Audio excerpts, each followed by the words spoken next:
uyazi ukuthi kunento eyenzeka kuwena bese ucabanga ukuthi yenzeka kuwena wedwa, uze nje ungaxoxina ngayo ngoba wazi ukuthi ngeke beze beyi-understand ngoba yenzeka kuwena wedwa, and awuyazi ukuthi yenziwa yini futhi awukazi uzuyinake.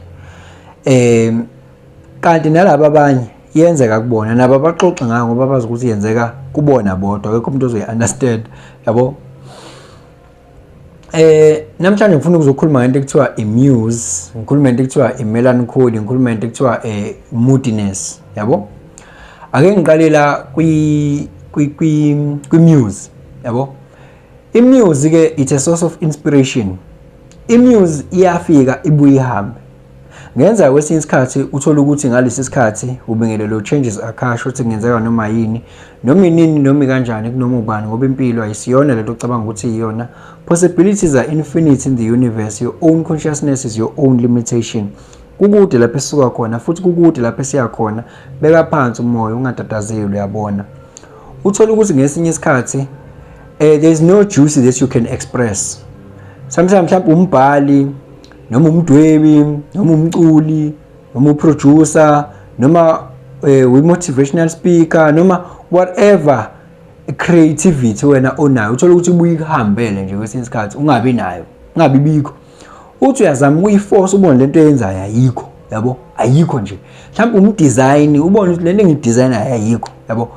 That creativity is gone for that particular time. Abanye baya bezame bechibiyele angabe nje umuntu uthi okay, no, the muse is gone, done, yabo.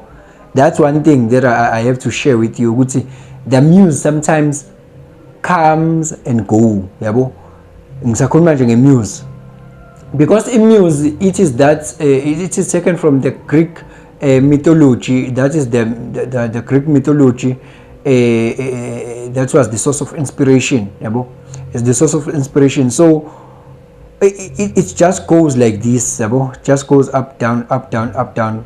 It comes and goes. So don't force it if it's not there. More especially mhlambe you are a content creator here, you know that you create content sometimes.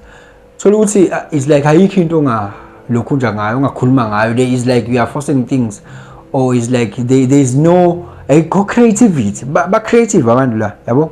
But creativity iyabuye ihambe bese umuntu ayiforce ke creativity. Kodwa kwesinye isikhathi is ukuthi there is a flux of creativity that is there.